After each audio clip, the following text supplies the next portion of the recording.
and told the Cowboys, told Jerry Jones' son, look, Wednesday is the deadline for this whole franchise thing to be lifted off my head.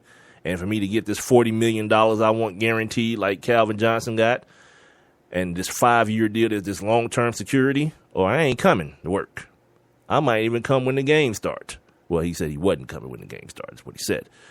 That all sounds good. And this is going to sound real crazy, but Jeff Saturday made a good point today. That happened. It's like the Haley's comments of commentators. It comes like once every lifetime. Jeff Saturday made a great point today because him and Darren Woodson were having a debate about this. And Darren Woodson was like, yeah, but see, you know, him when them checks start being taken away, that $750,000 he's supposed to make every game, once that start happening, he'll come back. But then Jeff Saturday was like, sometimes in business, you do the risk reward thing. If he is to give up a couple $100,000 to show what his importance is to the team, now he can't sign a long-term deal after the 15th because of the way the current CBA is. I know a lot of you guys remember Emmitt Smith doing this a couple years ago, about a decade ago, holding out, and then the Cowboys season started off horribly, and then Jerry Jones was like, oh, okay, how much do you want? And he paid him. He paid the dude. That can't happen anymore. So it's either the 15th or it's nothing until next year. There's no more negotiating after the 15th for a long-term deal. But what Jeff Saturday was saying was if he holds out and the team is sucking, he essentially shows his importance, shows how important he is to the team, which will then maybe force the team's hand next offseason to go ahead and pony up that long-term deal he wants. So essentially what he'd be doing is, let's say he misses 3 games at $750,000 a pop. That's what, $225,000? He's essentially trading $225,000. How many games? Hold on. Say that again. 3 games. 3 games. 3 games? Right. So that's like $225, yeah, right? Okay. Right. So he's basically trading $225. That's like that's $2.25 million. That's what I mean. He's basically trading $2.25 million, thank you, for the $40 million in the next contract. It's a risk, and I don't see it happening. I think Dez just loves football. He loved playing football. He loved doing what he do too much for that. But yet he wants to be appreciated. So Jeff Saturday was saying that he missed 3 games. Just for an example. The whole season? No, just for because he can't miss the whole season. He's gonna he'll have to play at least after week. He can't miss more than 10 and have this week this year count towards his experience. You see what I'm saying? Okay. So he can't go past week 10. But if all he's doing is proving a point, it's only gonna take a couple games. It took Emmitt Smith 2 games. You know what I mean? If he's trying to just prove a point like this is how much you need me, it won't take but a couple games. Game or 2, 3, maybe. And I see the point, but I just don't see it happening. So then what happens? Then you in a gentleman's agreement for the end of the season?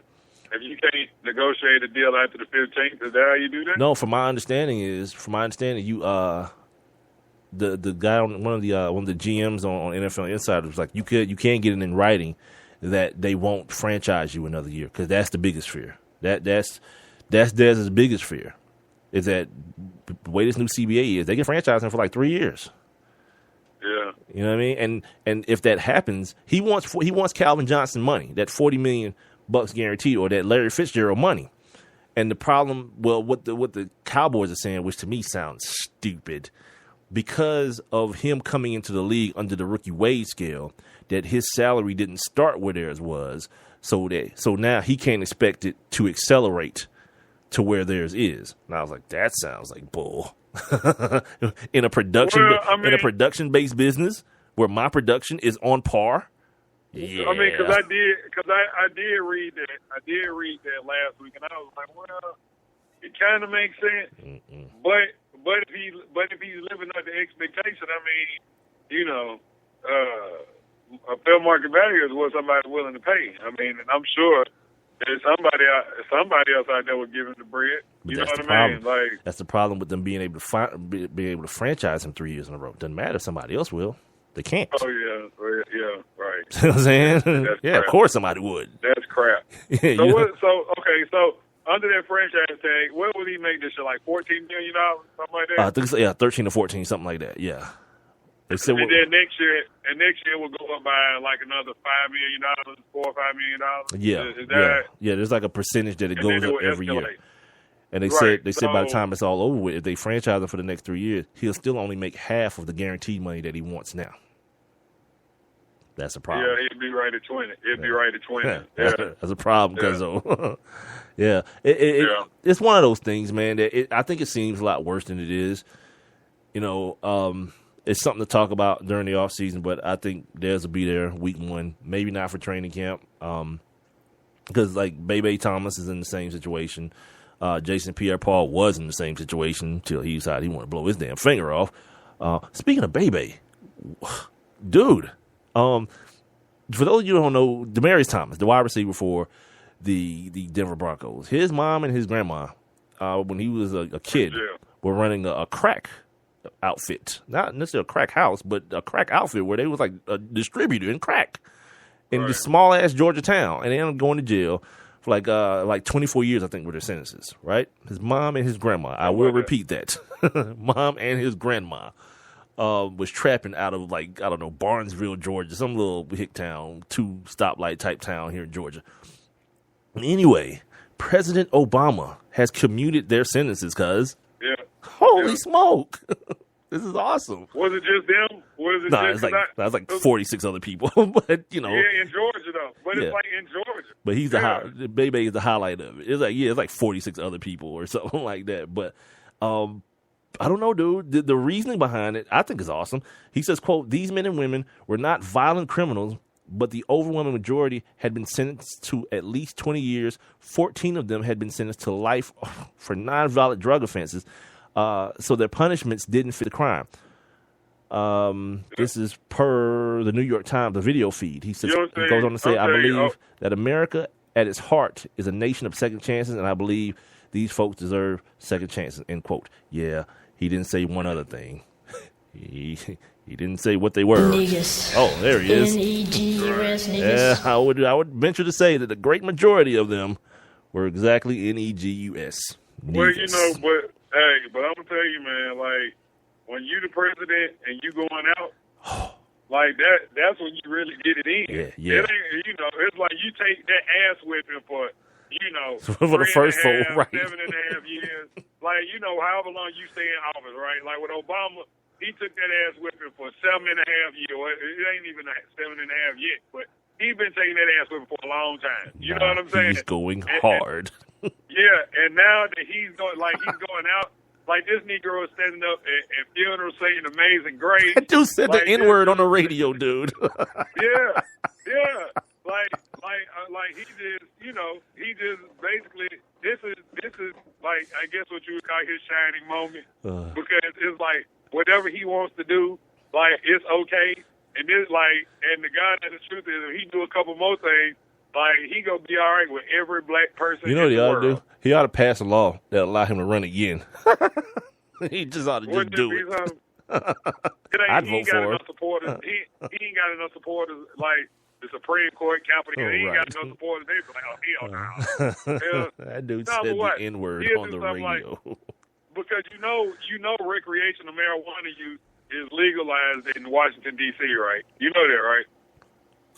Not whatchamacallit. You have to have the card. Wait. Are you sure you're not mistaken Washington State? No, Washington, D.C. It is? It's medically in English legal you in gotta Washington? have the card. Ain't You that gotta something? have the card.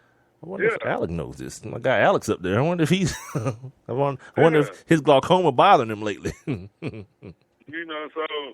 it's like, I just wouldn't even be surprised, like, Obama on his way out. He's like, guess what, child? Dude. I'm out, and I'm legalizing weed. Bam. Did you see the dude that was trying to heckle him during, like, some dinner at the White House?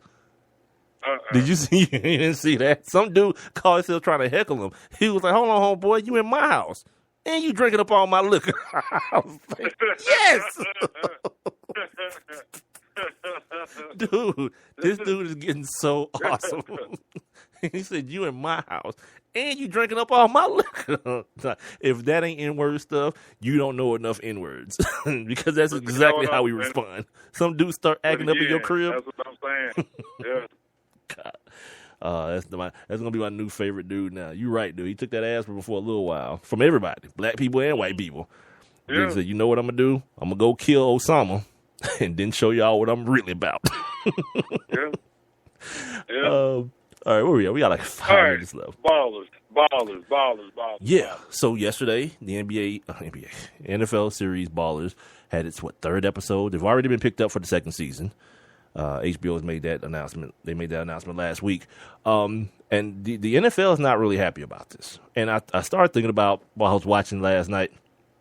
This is different than Playmakers. If you saw Playmakers in the early 2000s, mid 2000s, Playmakers was out. Yeah. It was an ESPN series that was kind of depicting some of the same stuff that happens on Ballers, the life, and it was like kind of over the top. You know, like Omar Goodings was going out like right before the game to the projects to score crack. Right, like right before the game too. Like he got on his uniform in the hood. You feel me? So it was kind of like out. You got hit. I need to hit. Yeah, it was kind of outlandish, but the NFL, the rumor is they shut that thing down because it was like stuff in there about steroid use and one dude he hit his woman, and the NFL was like, nope, we can't have this. Here's the problem with this thing, though. Well, if I'm the NFL, here's the problem I have with Ballers. They're actual NFL players in the show. Every week, doing outlandish stuff. Right. Yesterday, Victor Cruz he's in a yacht that basically was stolen. The dude said he could use it the first night, but then when he's trying to clean it up, he was like, nope, screw him. We're out. I'm trying to sign Victor Cruz. So his boy is in the hot tub with a bunch of broads. Victor Cruz is on there cussing. I was like, yep, this is exactly the image the NFL wants right here. Yeah, but HBO, as Future says, they give no Fs at all. They're using NFL logos. They didn't ask the NFL anything because apparently, there's a loophole that you can use an NFL logo as long as you use it for its intended purpose. So in all the episodes, so there's not somebody wearing a Packers jersey doing blow off some broad's boobs. No, they're at practice. They're doing football things with football gear on. So that's the HBO loophole. I was like, leave it up to smart people to figure stuff out. We don't have to pay for it as long as we keep it on the up and up. Yeah. And then two, you still want our hard knocks, don't you, NFL? All right, shut up and sit down. Don't bother us then. Yeah, we're not ESPN. We don't run your stupid games. If we don't run hard knocks, you know what we'll do? Find another good show to put on. Not that that's a good show, by the way, but we'll find a good show to put on during that time slot for those 4 weeks or whatever it is, 6 weeks. Yeah, dude. HBO they got ESPN by the balls because this ain't network TV where y'all own it or basically own it. This is HBO. We do what we want to do. Hey, big boy, I forget what his real name is. Big boy from ATL, Charles Green. God. Hey, that boy lost his mind last night. I'm sitting there looking at that with my lady. I'm like, man, come on, dog. Do the right thing, player. Do the right thing, player. That dude done rolled by. And it's so bad. It's even worse that he rode by her while she's getting groceries out of the car. You know what I mean? I was like, it's going to be a bad look for the homie. It's going to be a bad look. And I don't know. And that's his homie, too. Like he's that dude, that slot receiver has no moral compass.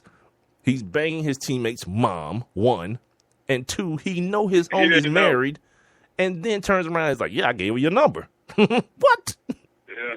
You trying to F my situation up. Oh, yeah, friendship over immediately. Immediately, it's over. Yeah, and then this dude don't know how to act. He acting all strange, eating his food all fast, and her sister like, he got something to hide. Bad luck. Right.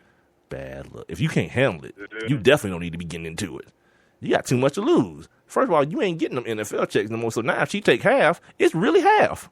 Ain't no more coming from the car dealership. Miss me, dude. Yeah. But the show is what it is, man. It shows, and now, dude, yeah, they're tackling that concussion situation with The Rock. You know what I mean? The Rock goes to the doctor yesterday to get checked out for the concussion. They kind of hitting every angle. Drugs, people blowing their money, dudes who are out of the league, dudes who are trying to hold on to their careers, yeah, HBO is doing a good job, man. You know, they make me want to tune in. Unlike Power,